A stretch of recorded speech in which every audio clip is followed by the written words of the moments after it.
Hello there, and welcome to Sync Music Matters, a podcast that explores the beautiful relationship between music and the moving image. My name is Jim Hustvedt, and I'm your host on this journey, as each week I seek to understand the people and the process behind the best music in TV, film and games.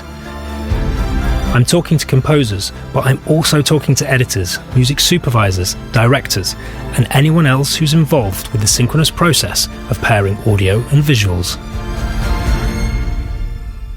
Hello there. Welcome to another episode of Sync Music Matters. We're breaking with convention a little bit today, and I'm going to be joined by Jenn Miller, who is the CEO of Audio Socket ASX, and we are specifically going to be talking about AI. It seems timely, it seems relevant, and I think if nothing else, I just need my fears allaying that AI represents the death of creativity as we know it. But we are going to chat about the future of music in an age of AI. We're going to talk about differences between traditional AI and generative AI, and explore how these technologies are already reshaping the music industry. Will generative AI replace composers? Can it truly capture the emotion and humanity at the heart of great music? And as our lives become increasingly digital, will we crave deeper connections with human-created art? Just a few of the questions that we're going to dive into. But before we do, I'd like to ask a small favour, if I may. If you could spare 11 and a half seconds just to quickly rate and review this podcast on Apple, Spotify, or wherever you get your podcasts, I'd be very grateful. It just helps the show reach as many people as possible. Anyway, enough of that. Grab yourself a cup of tea and a Kit Kat, and let's chat to Jenn. Jenn Anderson-Miller is the CEO and co-founder of Audio Socket, a music tech company. She's been helping to shape the music licensing landscape for over 15 years and is the host of a new exploratory series called Equitable Solutions for Creators in an AI Era. She's also been a participant in the DOJ Copyright Roundtable sessions and a South by Southwest panel moderator on the future of music rights management. Jenn, thanks very much for joining me. Thanks for having me. I'm excited. Pleasure. So cast your mind back, if you will, to a young Jenn growing up on the mean streets of Colorado Springs. If someone had asked you, what would you like to be when you grow up, what would you have replied? Depends on what age, but I definitely wanted to be an astronaut at one point. I think that was just the adrenaline junkie in me, or potentially a pilot.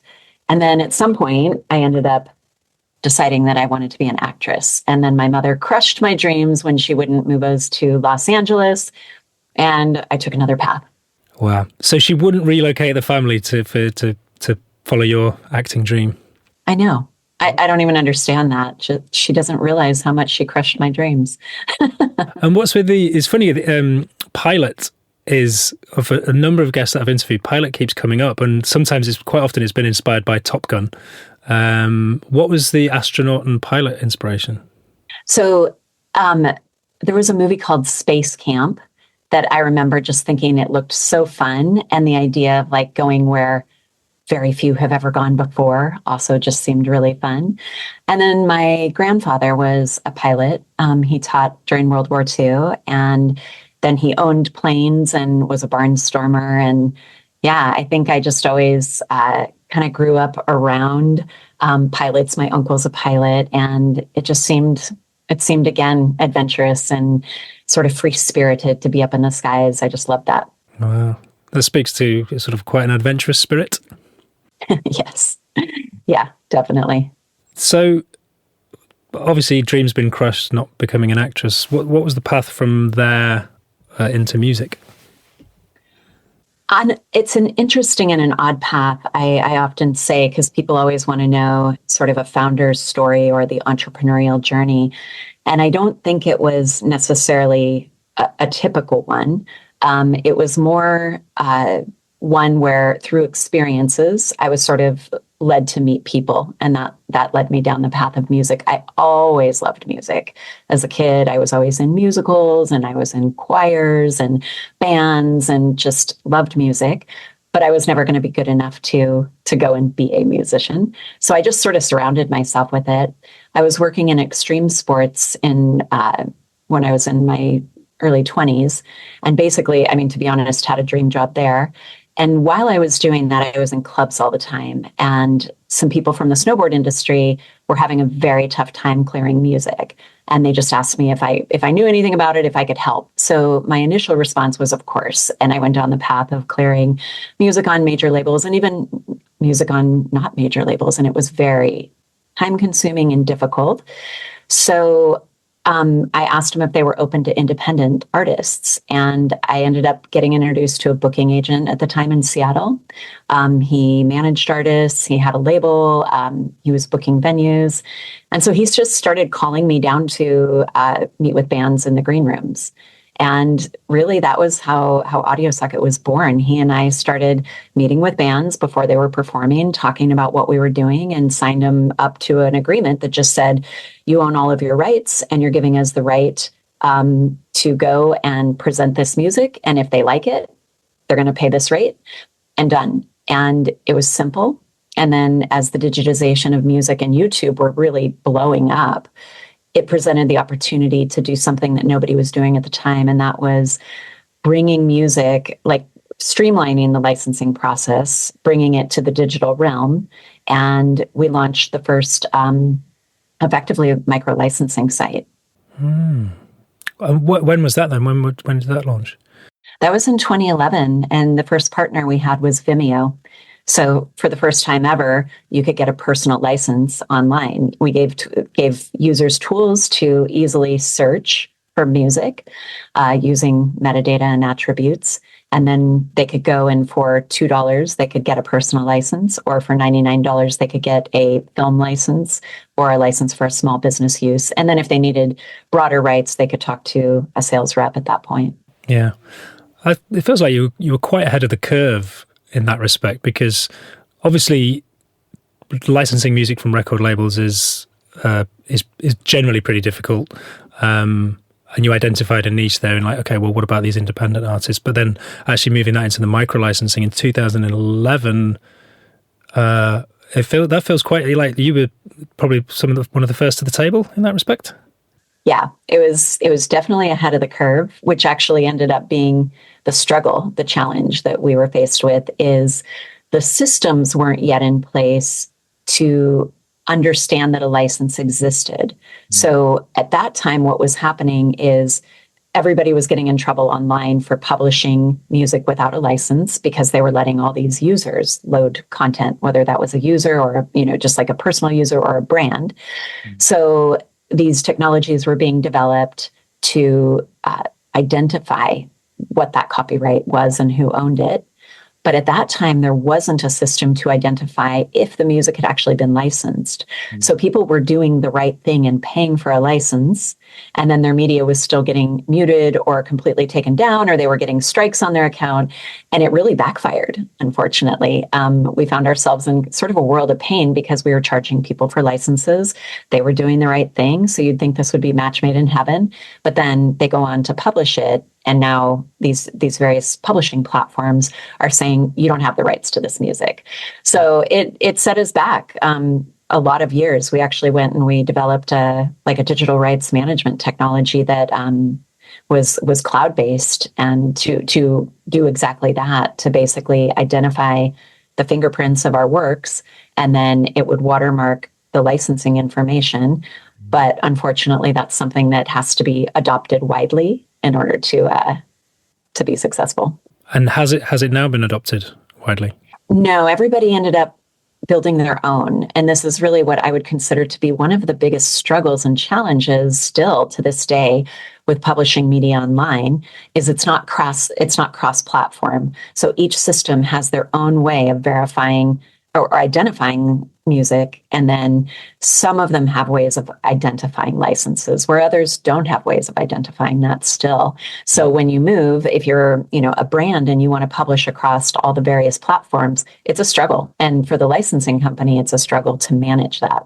Yeah. And it's funny because I've not really ever questioned this, because obviously you've got the online domain, which is quote unquote fairly new, and then the sort of traditional, where a lot of royalties come from television, from broadcast media. Presumably with broadcast media, I mean, I know in the UK the PRS will do, it relies on cue sheets, does it still, or is there a digital technology employed by performing rights organisations in order to monitor usage in television?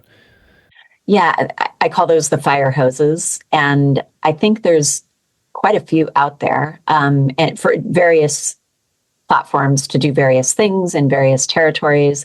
I mean, you've got, companies like BMAT, you've got companies like SoundMouse, you have cue sheet generator tools. I think it's a mix. I don't know that there's sort of a universally used solution. I think people find solutions that work for them for their territories. Right. And then online, we used one called PEX, which actually did a really great job as just sort of identifying our fingerprints around the web. Yeah.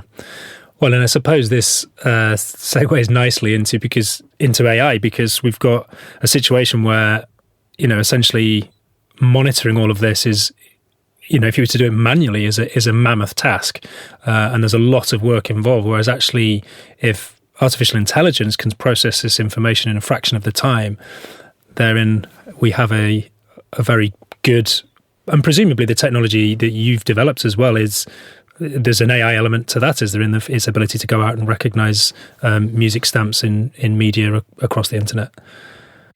Yeah, we've not built our own AI technology at this point. We use an AI on our site called AIMS. And so currently we're using it, and we've actually, again, we were one of the first, I think we were the first micro-licensing site to deploy it. I think it was about 5 years ago. And so basically users could come, they could load an MP3, or they could give a song link, and then we would find similar music. So now at this point, you can give a brief and you can find music that sounds similar. We can build playlists out for you based on, a creative brief or a single song. Or if you find a song on our site you like, we can create a playlist from that, find you similar music. So that's really how we're using AI today. But then externally, we're using it for various things. We use it to stem music when somebody wants stems and that track doesn't have stems, which used to be the case. So a lot of our catalog doesn't have stems. We've sampled it, I guess, a lot of various tools using AI, and we've also helped train some AI tools like a stemming technology. Okay, so AIMS is one of the technologies whereby it will, and I suppose this is another application where music supervisors once upon a time would have had to know the catalogue inside out, back to front, which I suppose they still do, but there can be a huge amount of time saved by them using this technology to go into a system and identify a number of tracks which are relevant. And obviously, as if you're dealing with a catalogue of tens of thousands of tracks, that's going to save a huge amount of time, because a lot of times music supervisors are responding to a lot of briefs in a single day. So AIMS, you put in an MP3 and it will then analyse the music, go off into the catalogue, make it sound like it's a real thing, and pull out all the tracks which sort of equate to something similar to that piece of music. Yeah. Yep. It looks at, it actually surprises me, and I don't recall the exact number of data points, but it looks at many of the data points of that song, and then it presents, I mean, we cap it at 100, but it presents, up to 100 similar options. Yeah. And then it sorts it based on what it thinks matches the most closely to each of the various data points. Okay. Amazing. You can see the application of that as it's hugely time-saving and hugely efficient. Because I think, obviously, it's a slightly different tack for this podcast talking about this sort of thing.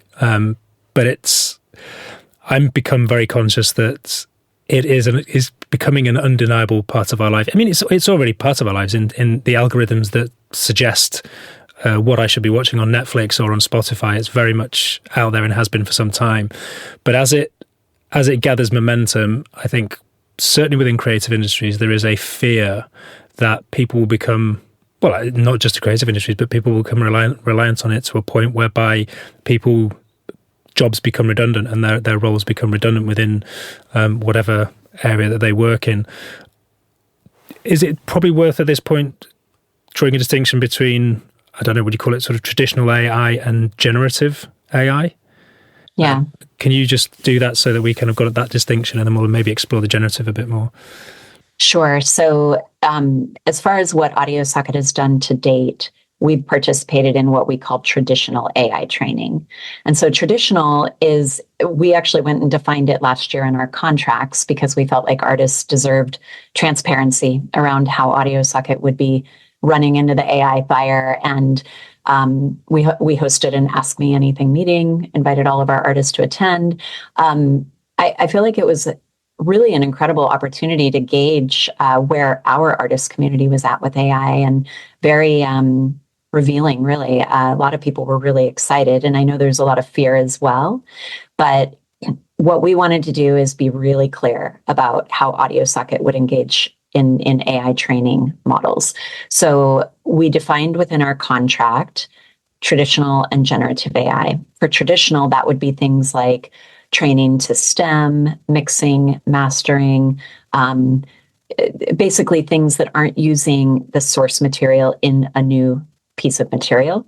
They're just learning, like AIMS, for example. We also had, our catalog was used in AIMS training.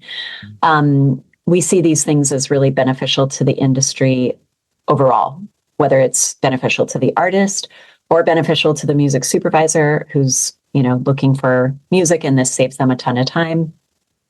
So that's something that we said as a company, we'll be participating in it, and we're not going to hold back on helping startups get started. Like, we're going to make it affordable so that, companies that don't have behemoth budgets can actually innovate. Then we described what we consider generative AI, and that's when the source material is used in new output. Generative is all permission-based. So with every opportunity that comes our way, we're vetting it for ethical use, equitable use, meaning we want to see that we become a part of an ongoing revenue stream where that source material is used in new material. And we want trackability. So we want to understand that there is something that's tracking the new outputs so that it can equitably compensate. And I always draw the comparison to cover songs. You don't have to go out, and granted, you do have to go out in this model and get permission, but with cover songs, they had to create a way that the original, author could be compensated, and they did that. And so that's kind of how I feel about generative AI. I think burying our heads in the sand is going to get us nowhere. I think there's a lot of really cool and interesting generative models coming out, like models that enable gameplay music. So you're in gameplay, and all of a sudden you're in a battle, or it's an adventure scene, and the music is morphing. There's a company doing like sampling, and so they're taking a bunch of catalog and they're creating new samples for artists to use. All of these things require licenses. I think they're going to help our artists proliferate as opposed to shutting them down. I think it gives them new ways to make money, and we're going to see a lot more of that popping up. So it is going to use the source file, and so therefore we do want to see that it's an ongoing revenue stream where that happens. And then we basically take opportunity to the artist community and say, is this something that you want to be a part of? And that was important to us to make the generative piece case by case. Yeah. When you say you sort of spoke to your roster of artists, what were some of their concerns? If we would go work with Suno or Udio and do a one and done type of deal, I think there are models that feel threatening to the artist community at large.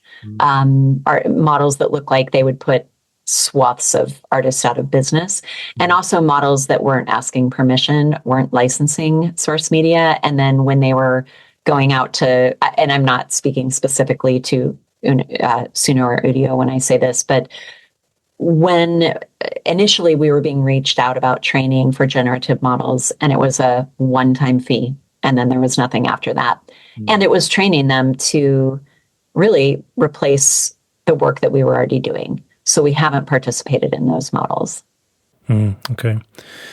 Yeah, I suppose that's where the grey area comes in. I mean, it's interesting because I think as a composer, when I'm composing music, I'm drawing on all of the music that I've ever listened to in my life, particularly during those formative periods, and music that I particularly like. So I'm drawing on funk tracks from the 70s. I'm drawing on Led Zeppelin, whoever it might be, and then creating something from those influences, taking small amounts of everything.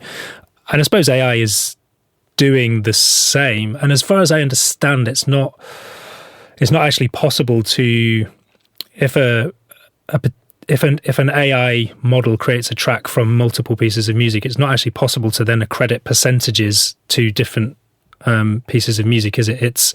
And I suppose this is probably where the concern comes in, is a bit like with sub-publishing, is as a piece of music gets sub-published and sub-published and sub-published, the composer at the bottom of that ends up, the amount that they receive becomes diluted. And I suppose with AI, and there might be a concern that, okay, so one piece of music is created off the back of a particular track, but then can AI take that piece of music and then recreate something? And then at what point does the original artist then become sort of shut out, I suppose? There's actually a number of companies working on this problem that you're talking about. The one that, we're working cooperatively with a couple of great innovators. One of them is Copyright Delta. Another one is AIOK. We've been meeting with Martin, the founder of AIOK, to just talk about how do we support the work that he's doing. With Copyright Delta, we're working on a pilot right now. And Copyright Delta has actually an attribution model that does say 1% of this track was used, 25% of this track was used. Oh, really? 3% of this track was used. And then I don't know how much I can talk about what they're doing because I don't know what is publicly known, but they're creating an entirely new attribution system with its own unique identifier. It's really cool. I'm incredibly excited about it.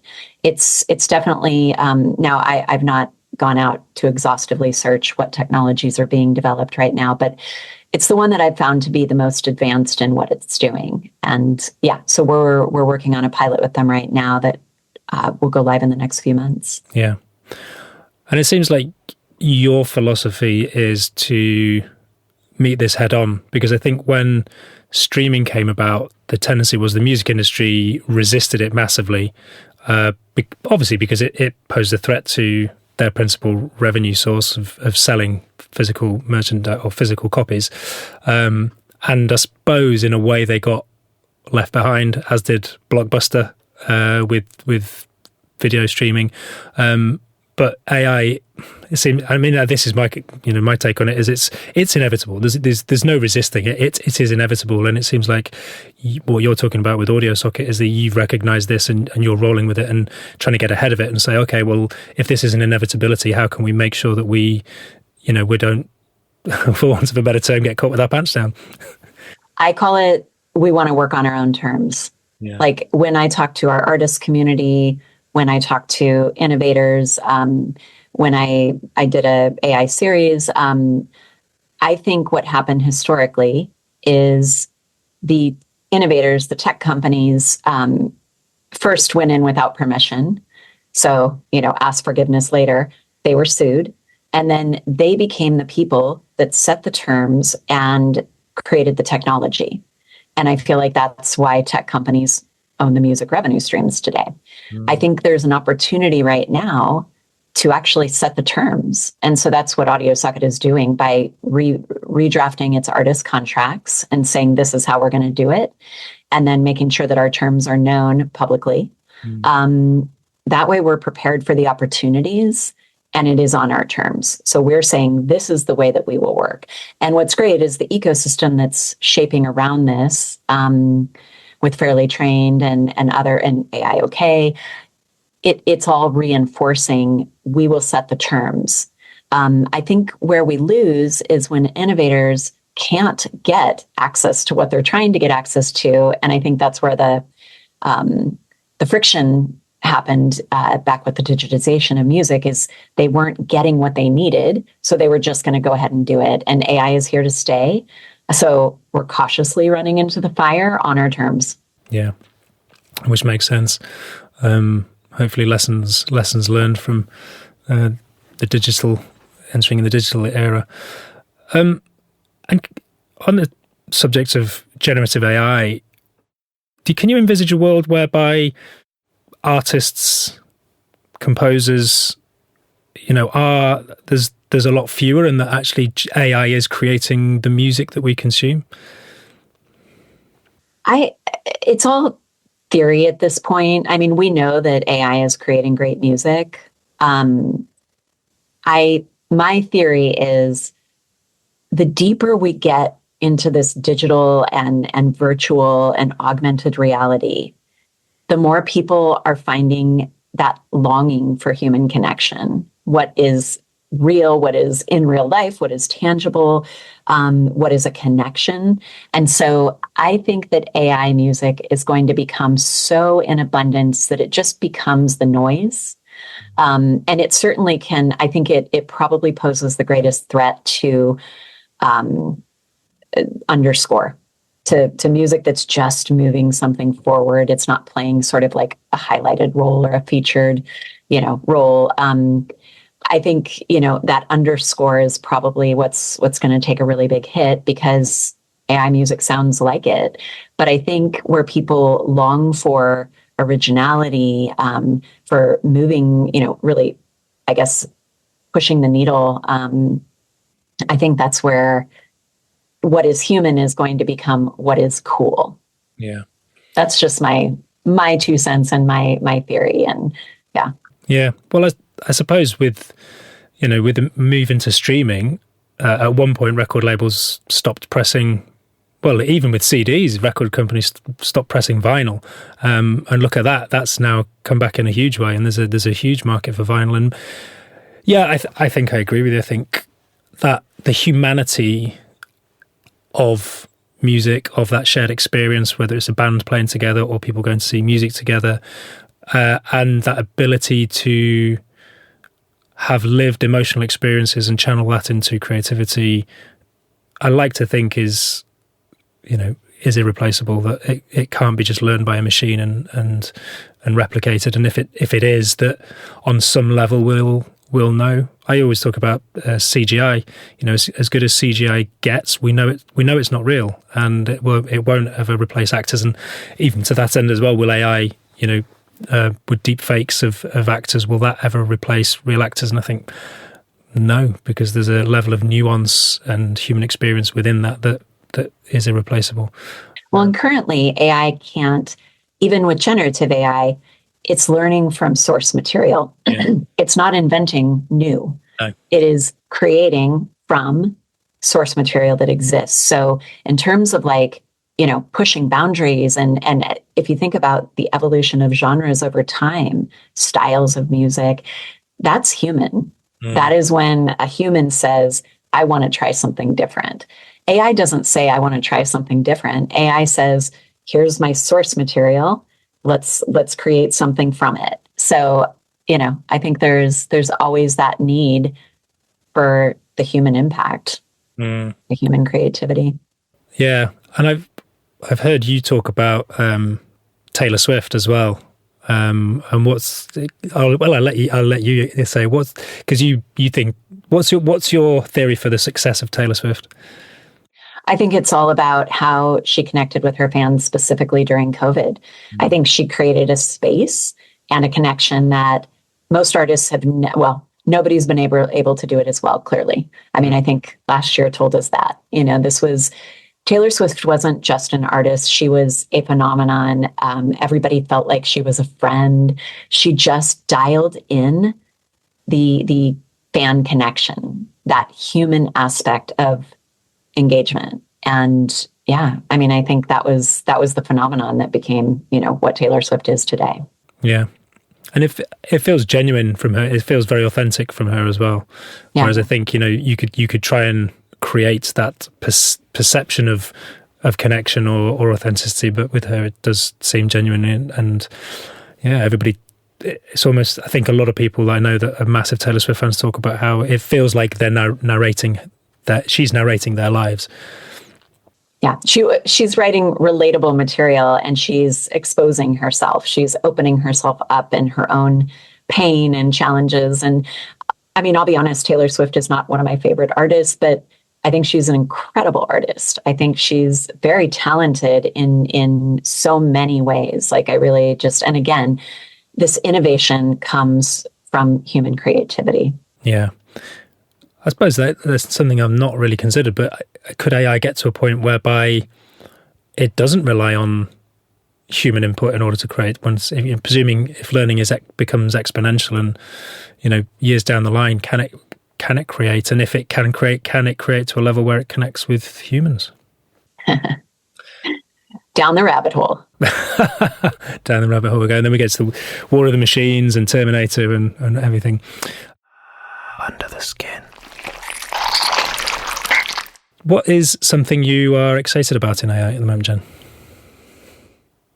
I think AI is incredibly exciting in a lot of different ways. But as far as work that we're doing, last year at Canva Create, I met the Monotype team.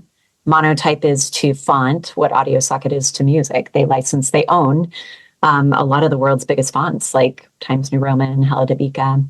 And then they license the fonts to really anyone from Microsoft and Adobe to Canva to brands. So I met their team and ended up meeting their chief creative marketing team. And they sort of presented this idea of looking at synesthesia and the mix of sight and sound. And they introduced to me something called Revision, which is, it actually just launched last week.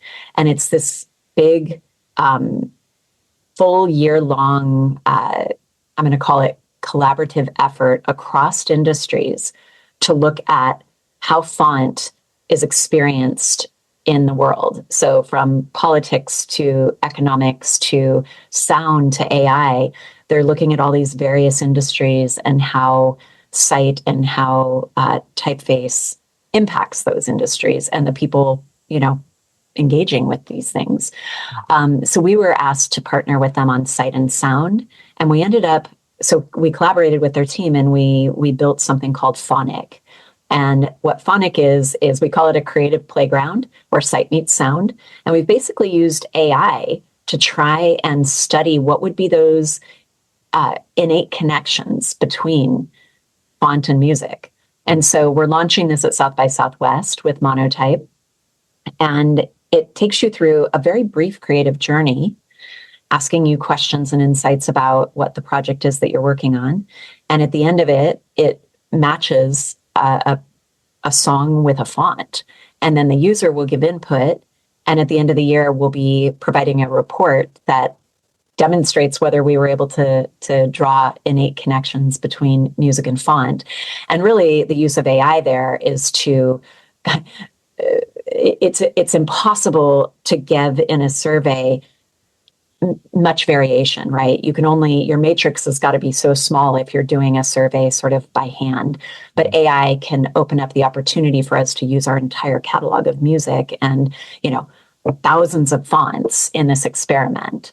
And so, and furthermore, for the AI to try to draw those innate connections and to learn where people do feel there's a connection and where people feel like it really missed the mark.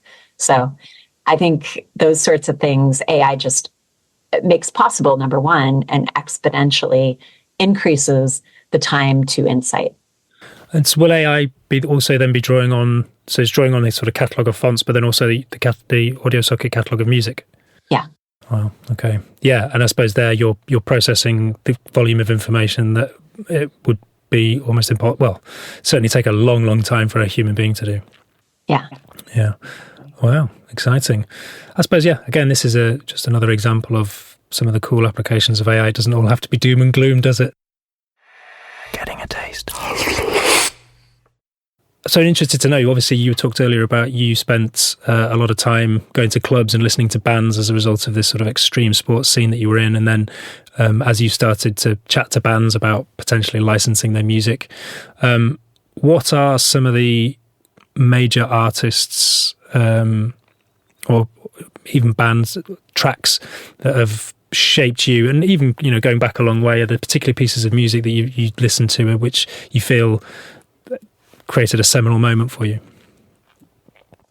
I really hate this question.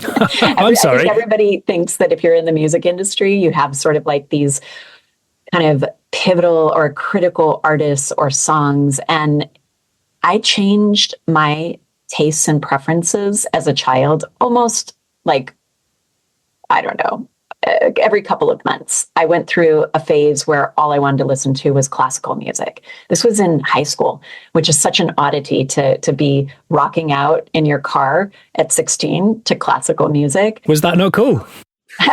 That was my jam for a while. And then I think I went straight from classical to like Pink Floyd The Wall and got all depressed and like went through that scene. And then, you know, I went into Dr. Dre and, you know, and Eminem. And while these are artists that, you know, I mean, if you listen to the lyrics of a lot of that work, it's not that it personally resonated with me. It was just that I loved it. It just felt so raw and exciting. And I don't know, it was just, it's kind of whatever is moving me in the moment. And I mean, you've experienced this with me. You send me songs sometimes and I'm just like, oh my gosh. And I bring everybody into my office and I make them listen to the music that you've sent me. And I get really super excited about it. And I play it nonstop for a while, you know, and I'm still obviously a fan of all of the work that was favorites of mine. But yeah, I'm a little bit of flavor of the month in that sense. I just love music and I can really go in many, many directions. So I can't pinpoint it to a single thing. But I do remember the first song, I think I was like 5, and my sister made me call a radio station because she was 4 years older. She was too embarrassed to do it. And she said, call and ask them for, it was a Billy Joel song. What was it? Candy Girl. And I was just like, okay, sure. And I'm like this little girl, and they ended up putting me on the radio asking for this song. I don't know if I even knew the song at the time, but yeah, it's funny. I just always remember that music was played in our home and, you know, talked about, and so much of my family are musicians. And yeah. You mentioned as well that you were in choirs and you were singing. What sort of music were you singing back then? So in choir, I mean, you know, choir music, I suppose, musicals, musical music. And then for a very brief period in high school, I did a jazz band. Again, I knew pretty early on that wasn't going to be something I was going to excel at, but I also knew how much I loved it and that it had to be part of my life. What were some of your favorite musicals or favorite musical numbers to sing? I'm not going to ask you to sing them now. Good. That wouldn't happen. Yeah, probably a lot of the songs from Cabaret, songs from Cats, Les Mis. I suppose probably your typical Broadway shows when you're in high school, and yeah. And you mentioned as well, you said when you were sort of listening to Pink Floyd and Dre, it wasn't anything content there that you related to. Did you listen to lyrics? Really interesting question that I've not been asked before. No, I mean, I heard them enough to be like, whoa, that's messed up. But I wasn't really paying attention to lyrics. My mother was.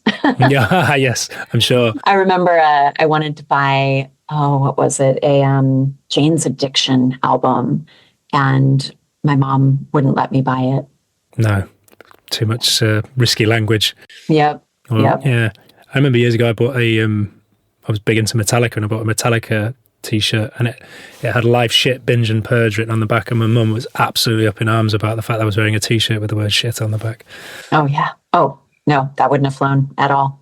But it's interesting because the reason I asked is because there's quite a few people I've talked to on the podcast who, and myself included, where it's never really been about the lyrics. And whilst, you know, you say, yes, I'm conscious of the lyrics and aware of them, but it's more about the sonics. And I was just, because your ability to flip between Pink Floyd to Dr. Dre to whatever it was, lyrically they're going to be very, very different. And it's if you're if you're wanting somebody to be narrating your life and you're wanting those lyrics to resonate, then that may go some way to dictating what you listen to. But if it's purely about sonics, it means that you can have this incredibly eclectic music taste, which doesn't sort of follow any specific formula, I suppose, sort of lyrically or what have you.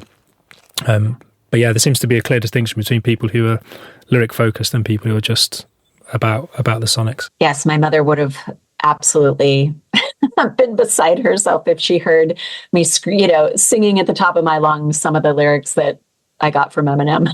Yeah, no, I can imagine. But and what about visual media or music within sort of visual media? Do you come away from watching movies or series and thinking, wow, what was the soundtrack for that was incredible? Do you process that when you're watching something? Absolutely. Since the time I was a little girl, absolutely. That was probably one of the biggest influences when I was younger, was the whole soundtrack world. I just loved it. And yeah, my dad really liked James Horner. Yeah. And there's a couple of his soundtracks that I just remember being completely moved by. Soundtracks were always left a huge impact on me. Yeah. Well, Titanic would be up there. Brave. Yeah, I think it just Titanic got so overplayed that I don't know. Yeah. That one was never on my top list. Was it your fave? No, absolutely not. Star Wars was John Williams. The music of John Williams was the soundtrack to my childhood. Although James Horner did Legends of the Fall, which was a stunning soundtrack. And there's probably loads that I can't even remember. Yep, that's amazing. Hans Zimmer was one of my favorites, like True Romance. That I love that soundtrack. I think he's done so many epic works too, and that's one of those composers that I think really pushed the needle. Absolutely, and he's defined film score for probably at least the last decade. But it's really interesting when you go back to him, because obviously in the 80s he was a member of the band The Buggles. Video Killed the Radio Star. And there was a TV show in the UK called Going for Gold, which was like a daytime TV quiz show, and he composed the theme tune for that. And then you sort of move through that. What other scores did he do? Some of his early stuff. True Romance is funny because I didn't equate that. He did The Holiday. He did the score for The Holiday. And what was another one? A Black Hawk Down. So he's sort of gone through all these iterations and then we've arrived today at people ask whether we've hit peak Zimmer, but he still does incredible work. But yeah. Any other sort of, what about TV? Any sort of particular TV soundtracks you remember? Less so. I am not a big TV watcher. Yeah, I know there was, I feel like Chop Shop was pretty innovative in sort of when I was, starting Audio Socket, they were doing a lot of really incredible work. But yeah, I can't say that a specific TV show pops out to me right this second. Okay. Cool. Well, I think then that probably brings us to the most important few questions of the show, which is the quick fire questions. The first being, what's your favorite biscuit or cookie? It's good you say cookie, because I always think of a biscuit as like a hard kind of, round or square thing. But my favorite cookie is ginger molasses cookie, my next door neighbor's grandmother's recipe. Oh, that's interesting. I was chatting to a guy, a composer called Alan Anderson, a couple of weeks ago, and his favourite cookies were his neighbour's oatmeal and chocolate cookies. So you've similarly got a favourite cookie baked by your neighbour. Yeah, and they're soft, and they're so good. I know what you mean. Like a cookie, I generally think of as they're quite soft, almost slightly undercooked, aren't they? Whereas a biscuit is the sort of British digestive, cooked through, snaps when you break it. What about if you had to pick a British biscuit? What would it, as being a British resident? I do like the ginger biscuits. Okay, it's a classic. The Fortnum and Mason. I love their cans, by the way. Every time I see their cans, I just want to buy them. I don't even need the biscuits. I just want to buy the cans. And so whenever I go to the airport and I'm going to the US, I always stop and I buy whoever I'm going to go meet with. Like if I'm taking meetings, I always bring those cans. You know what I'm talking about. Yeah, I know the ones you mean. Yeah, it's as much about the can as it is the biscuit inside. They're so beautiful. Yeah. I want them all. That's they speaks to the importance of quality packaging, and then it's like even if the biscuit's rubbish inside, because it's got such great presentation and packaging, it feels good. Not that I'm saying Fortnum and Mason biscuits aren't great; they are. Interesting, yeah. Second question, quick fire. What do you do to let off steam? I'm not very good at that. I think I just keep going. People often comment on my energy, which as a child, my mother didn't know what to do with me. And so she just put me in every activity there was, I guess, to just like get my energy out. But I think recently I've realized that when I allow myself to, I really like the spa. Yeah, absolutely. But adrenaline junkie as well. So yeah, I mean, that always kind of weighs in.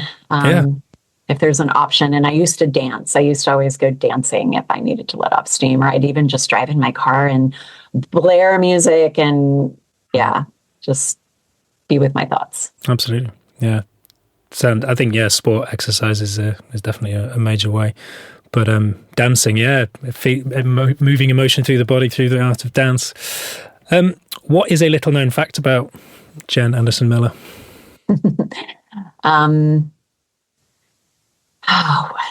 Little known. I mean, I feel like you always kind of go back to the same things with this question, so it becomes a little bit known. So, okay.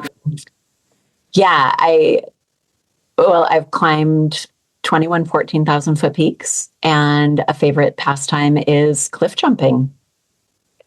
Well, cliff jumping as in into water or with a... Into water, yeah. Although I've also parachuted, like I've jumped out of planes, done bungee jumping. I love adrenaline. I love scaring myself. Well, it sounds like that is a way for you to let off steam as well. It's like that adrenaline sort of purge, I suppose. That is true. What scares you? America right now. The world right now. But without getting too heavy or political, I think a world where I don't feel challenged or I'm not able to take action, that terrifies me. When I can't kind of be in this world the way that I want to be. And, as a woman, it's not that long ago that I couldn't make my own choices. I couldn't vote. I love that I feel empowered to take action when I feel inspired. Yeah, absolutely. I feel like humanity or human beings make the worst decisions at the either end of the power spectrum, either when they have far too much power or when people are incredibly disempowered. That's when it tends to be when bad things happen. And finally, last question, Jenn, what advice would you give to your younger self? So it would probably be to actually slow down a little bit. I mean, I think you know me well enough to know that as soon as something is out of my mouth, I'm like off to the races. I'm looking to go build and do and take action. And I mean, that's how we met. I was taking immediate action on a situation. And I think I probably would have told myself to take some pauses where I needed to probably do more research, stop to really ask critical questions before pursuing things. So nice. And that's a lovely sentiment to end the show on. Well, thank you so much for taking the time to chat, Jenn. I think hopefully you've maybe allayed, albeit temporarily, some of my fears about AI, but I think the more I learn about it, maybe the less fear there is there, although, it's a huge unknown, but then unknown isn't necessarily a bad thing. So thank you very much for taking the time. Where can people find out more about you, more about Audio Socket online, on Instagram, socials, etc., etc.? Yeah, audiosocket.com obviously is the best source of information. Our film and TV catalog is at ASX, so asxmusic.com. For me, I'm not wildly prolific on LinkedIn, but I really like LinkedIn. That's kind of where, when I have something to say or share, that's where I do. So I always enjoy following people on LinkedIn. In terms of seeing what they're engaging with, what they're talking about. But yeah, I mean, the websites are probably the best place. And yeah, to know what we're up to. Socials, we're typically featuring music, featuring artists, new songs, looking to curate for, upcoming holidays and events, share industry news, that kind of thing. Lovely. And you're on a panel at South by Southwest soon, are you? I am. It's basically shaping AI from conflict to collaboration, and I'm on that panel with the CEO of Copyright Delta, and a couple of other people that are really, I think, shaping AI right now. Jenn, thanks so much. Thank you. Thank you very much for listening. If you've enjoyed this episode, and given that you've listened this far, I feel you might have, then I would be honoured and incredibly grateful if you could take a moment to subscribe, rate and review on your podcast platform of choice. By subscribing, you'll automatically be notified each time a new episode drops, and by rating the show, you tell the artificial intelligence that will soon be running the world that this podcast is worth listening to. I certainly get a lot of insights and value from these conversations, and I genuinely hope you do too.